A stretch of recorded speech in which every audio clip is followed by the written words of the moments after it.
Hello everyone, in today's video I am going to show you or teach you how to remove some widgets from our home screen MacBook in just a few steps. Okay, so let's get started.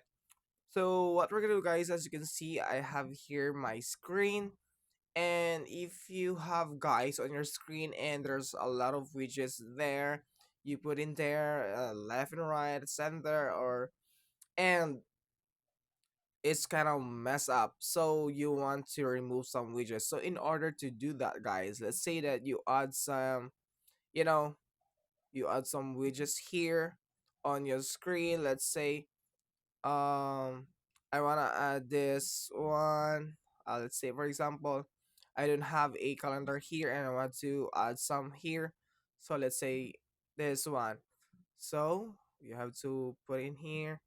And what else? Let's say a clock or a time. Okay. So anything that let's say that this one, guys, and you wanted to remove this calendar because you already have here on the top left corner the date. You can just have to click that one and you'll see the date, and you don't want you don't need this anymore on your screen. So you wanted to remove it. So in order to do that, guys, you just have to right click on that, and there's an option here, remove widget. You just have to click that one and you will successfully remove the widgets from your home screen. Okay, so that's it, guys. So I hope you enjoy and learn from these quick tutorials, and please don't forget to like and subscribe for more quick tutorials on MacBook. Thank you.